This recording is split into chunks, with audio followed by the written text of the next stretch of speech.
We are eager to talk with you about anything that matters to you, because if it matters to you, it matters to all that is.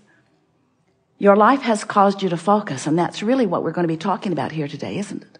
Focus. It's all about focus. It's all about what you are giving your attention to, and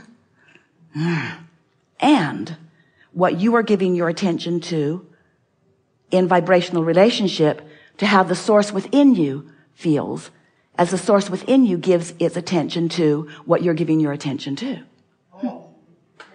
What you're giving your attention to. We're glad you liked that. We like it too, because the source within you is giving its attention to what you are giving your attention to, but may have a different frequency or a different opinion about it. In other words, the source within you loves everyone you hate. We know it's annoying. Esther spends a little bit of time trying to convince us that we're wrong from time to time. Really, you may not know all of the details.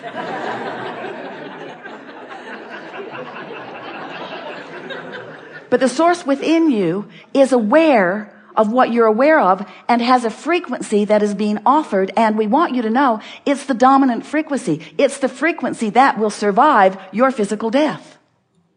Didn't mean to bring that up, but it will.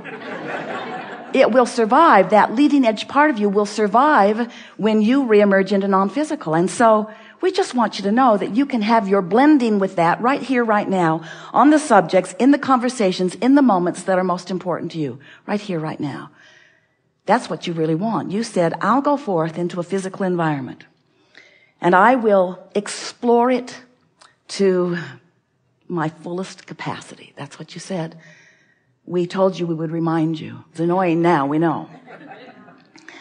I will explore it to my fullest capacity, and in doing so, I will become aware of what could be better about that specific thing in this specific instance.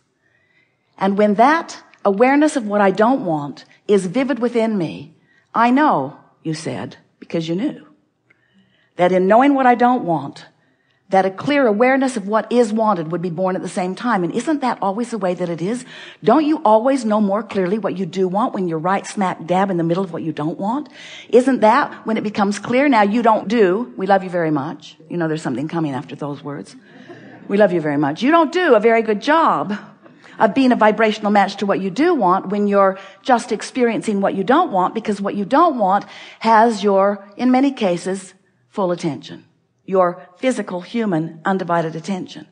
And often, in speaking about what you want, even though you're using positive sounding words and maybe even smiling as you say them, as you're talking about what you want, often the reason that you want it is because you don't like not having it. And so your words, but more important, your vibration is all laced with the absence of what you want. And you just can't allow what you want into your experience when you are vividly active in the vibration of what you don't want. It just doesn't work that way. And you can't speak enough words or pull enough strings or influence enough people through your pulling of strings and offering of words to buck your own current. And it is your own current that we're talking about here. The current between you and you. The vibrational alignment or resistance between who you really are and who you're letting yourself be right here, right now, in this moment of the emotion. So, in wanting you to understand this, we began by saying, you know, you are more than you see, and many of you said, okay. And then we said, and you create your own reality. Seth coined those words, and many of you said, yes.